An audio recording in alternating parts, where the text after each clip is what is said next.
You did me dirty for the last time, so now I gotta say goodbye.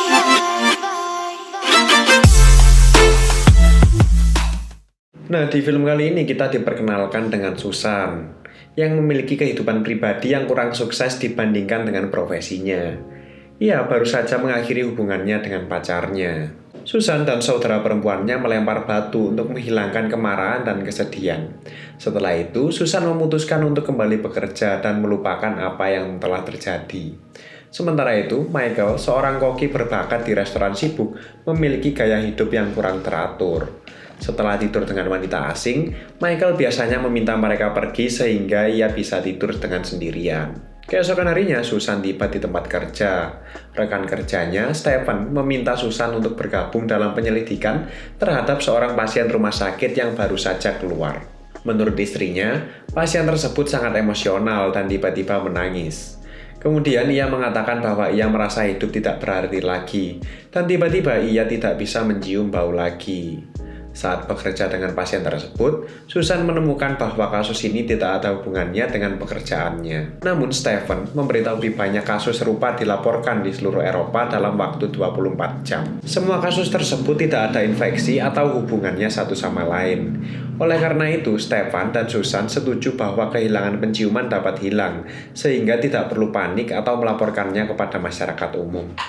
Sementara itu, di restoran mewah yang ramai, Michael sedang sibuk dengan pesanan-pesanan. Ia memiliki indera penciuman yang luar biasa, sehingga hanya dengan mencium ikan, ia bisa tahu apakah ikan tersebut segar. Setelah itu, ia istirahat di luar restoran. Pada saat itu, Susan juga sedang merokok di apartemennya yang berdekatan. Michael bertanya kepada Susan apakah ia bisa mendapatkan sebatang rokok. Seperti biasa, Michael mulai mencoba merayu Susan, tetapi Susan tidak tertarik padanya. Ia menutup jendela saat Michael meminta namanya. Beberapa hari kemudian, Susan dan timnya masih bekerja pada sindrom aneh tersebut. Mereka menyimpulkan bahwa itu tidak menular, tetapi sedang menyebar. Bagi Susan, itu bisa disebabkan oleh faktor lingkungan, racun misterius, atau bahkan terorisme. Intinya apa ya, nggak ada yang tahulah penyakit ini datang dari mana. Dalam waktu singkat, tidak ada yang tahu dengan pasti apa itu, tetapi semakin banyak kasus yang dilaporkan di seluruh dunia. Mereka tidak punya waktu untuk memberikan nama pada penyakit tersebut. Orang-orang menjadi sangat emosional terhadap segala hal. Mereka memikirkan semua orang yang pernah mereka sakiti, bahkan bayi-bayi pun menjadi kewalahan oleh kesedihan. Kemudian mereka kehilangan indera penciuman. Susan dan timnya bekerja keras untuk menemukan obat untuk sindrom aneh tersebut. Pada saat yang sama, Michael menyadari bahwa semakin sedikit orang di jalanan. Mereka mulai menggunakan masker meskipun itu tidak menular. Beberapa rekan kerja Susan mulai terkena penyakit tersebut. Karena orang kehilangan indera penciuman, restoran Michael mengalami penurunan pelanggan. Dapur menjadi sangat sunyi. Pada akhirnya, dunia memberi nama sindrom tersebut Severe Olfactory Syndrome, atau disingkat SOS lah. Kita panggil aja SOS biar gampang diingat. Lanjut, sementara Michael merokok, ia bertemu lagi dengan Susan. Michael mengundang Susan ke restorannya, dan ia memasak untuknya di dapur. Susan terkesan dengan masakannya, bahkan ia menikmati makanan dengan jari-jarinya, dan tak lupa memuji Michael tentang ikan yang luar biasa. Sementara Michael membuatkan Susan beberapa makanan manis. Tiba-tiba Susan pun menangis. Ia mengatakan bahwa ia merindukan ayahnya dan makanan yang dibuat oleh Michael mengingatkannya padanya. Michael bingung, tetapi mencoba menghibur Susan. Setelah itu, ia mengantarkan Susan pulang. Susan tidak bisa berhenti berduka, jadi Michael harus tetap bersamanya. Sambil menghibur Susan, Michael mulai menangis. Keduanya saling berpelukan untuk mengatasi kesedihan. Pagi berikutnya, Michael bangun dalam suasana hati yang lebih baik. Saat mereka berdua berada di dapur, Susan memberitahunya bahwa ia kehilangan kemampuan mencium bau. Michael mencoba segelas teh dan menyadari bahwa ia juga kehilangan kemampuan mencium bau. Di tempat kerja, Susan menjadi sangat terpengaruh emosional oleh penyakit ini setelah mengetahui bahwa ia kehilangan kemampuan mencium bau. Begitu juga dengan Michael, ia harus mencari solusi untuk memasak bagi pelanggannya. Michael mulai menambahkan lebih banyak rempah dan rasa untuk perangsang lidah. Mereka berdua dengan cepat beradaptasi dengan sindrom ini dan terbiasa dengan keadaannya. Seiring orang-orang kehilangan kemampuan mencium bau, ingatan juga memudar karena penciuman dan otak manusia saling terhubung. Tanpa penciuman, sebagian besar kenangan masa lalu akan hilang. Suatu pagi, Michael bersiul untuk menarik perhatian Susan dari jendela. Keduanya semakin dekat. Mereka pergi berjalan-jalan dan berbicara tentang karir mereka. Susan dan Michael dengan cepat menemukan chemistry di antara mereka. Mereka pun bercinta dan mencoba mengendus bau satu sama lain. Ketika Michael mengungkapkan kepada Susan bahwa dulu ia suka tidur sendirian, Susan menjadi berhati-hati karena hubungan terakhirnya. Setelah itu, Susan meminta Michael untuk pergi. Keduanya terus memikirkan satu sama lain, tetapi tidak ada kesempatan bagi mereka untuk mengungkapkan apa yang mereka pikirkan. Dunia telah berubah menjadi kekacauan akibat penyakit misterius ini. Karena ilmu pengetahuan tidak dapat menemukan obatnya, orang-orang cenderung menyalahkan orang lain. Beberapa berpikir itu karena rencana perang biokimia, beberapa menyalahkan teroris, konspirasi agama, atau hukuman Tuhan, bahkan juga serangan UFO. Setelah beberapa waktu, orang-orang menjadi traumatik dan delusional tanpa alasan yang jelas. Di tempat kerja, Stephen menjadi agresif. Susan dan seorang pria lain harus menyuntiknya dengan obat penenang. Gejala yang sama terjadi pada Susan di tempat parkir. Di restoran, Michael juga kehilangan kesabaran. Secara perlahan-lahan, orang-orang menjadi sangat lapar. Mereka makan hampir segala sesuatu, mulai dari bunga, ikan mentah, hewan percobaan, daging mentah, bahkan pasta gigi dan lipstik. Setelah memakan segala sesuatu yang mereka bisa, orang-orang terbangun, terkejut dan merasa jijik dengan apa yang baru saja mereka masukkan ke mulut mereka. Ketika rasa lapar berakhir, orang-orang mulai kehilangan kemampuan merasakan rasa. Susan muncul di depan rumah Michael dan keduanya saling menghibur atas kehilangan yang dalam tanda kutip mengerikanlah yang mereka alami. Lanjut, Michael dan Susan keduanya memahami nilai cinta dan sensasi yang masih mereka miliki, sehingga mereka lambat laun semakin dekat. Keesokan harinya, Michael dan Susan menerima kenyataan bahwa mereka harus melupakan kehilangan kemampuan merasakan rasa dan terus melangkah. Di seluruh dunia, orang-orang kembali bekerja dan kehidupan pun terus berlanjut begitu saja. Setelah itu, Michael muncul di restoran.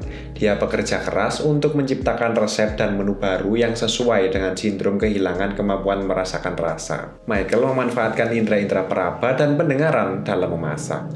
Akibatnya, restoran mulai menyambut pelanggan lagi. Orang-orang mulai menulis buku harian tentang semua peristiwa sehari-hari. Beberapa membacakan untuk orang lain. Sementara itu, Susan dan Michael mengembangkan hubungan yang kuat. Mereka sebagian besar menghabiskan waktu bersama. Susan berbagi tentang masalah indung telur yang mencegahnya memiliki anak di masa depan. Si Michael juga mengungkapkan masa lalunya ketika ia meninggalkan pacarnya yang menderita kanker dan membiarkannya meninggal sendirian. Michael terobsesi sehingga ia bahkan tidak dapat tidur dengan nyaman dengan siapapun kecuali Susan. Keduanya sekarang tahu segalanya tentang satu sama lain dan menjadi lebih toleran. Setelah beberapa waktu, masalah baru muncul di Bangkok, Thailand.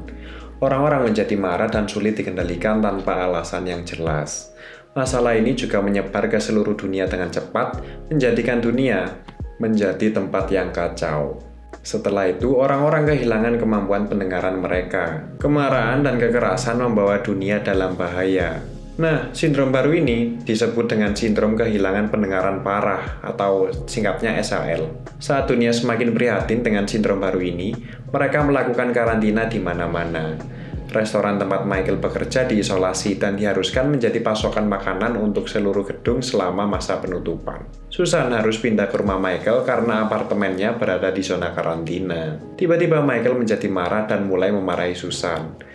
Dia melemparkan segala sesuatu di rumah dan menghina Susan dengan bahasa yang terburuk yang belum pernah dia katakan sebelumnya. Dalam kepanikan, Susan harus meninggalkan rumah Michael. Dia pergi bekerja sambil semua orang di kota juga menjadi kekerasan dan agresif.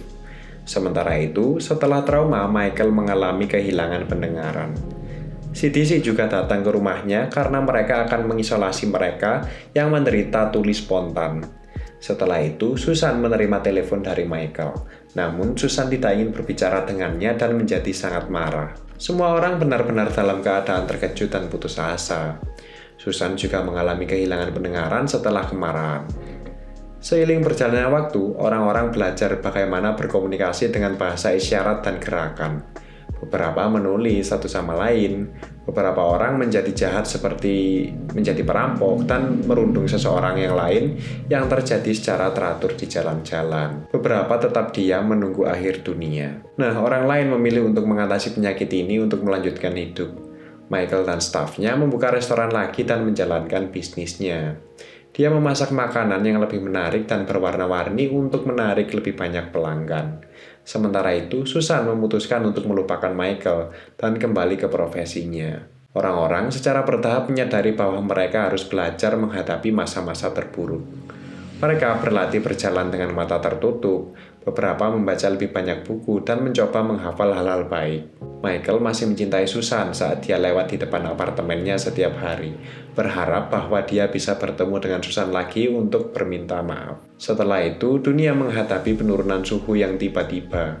Era es muncul di mana-mana, secara bertahap membunuh makhluk hidup di bumi.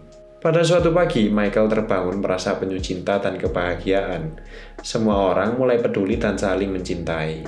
Senyum dan kebahagiaan menyebar ke seluruh dunia. Mereka saling memiliki ikatan yang kuat untuk saling menghangatkan, memahami, dan memaafkan. Akhirnya, Susan dan Michael bergegas untuk saling bertemu. Susan mengemudi ke restoran Michael, sementara Michael tiba di apartemennya. Keduanya menemukan satu sama lain pada akhirnya. Ketika mereka berpelukan, mereka berdua dan seluruh dunia menjadi buta. Entahlah apa maksud dari film ini, tapi yang pasti plot twist sekali ya. So, bagaimana pendapat kalian tentang film ini? Dan mungkin apa penyebab dari serangkaian kejadian yang terjadi? Mungkin kalian punya pendapat, silahkan komentar di kolom komentar. So, itulah pembahasan film kali ini. Like jika kalian suka videonya, semoga kalian terhibur. See you in the next video. Goodbye, dadah!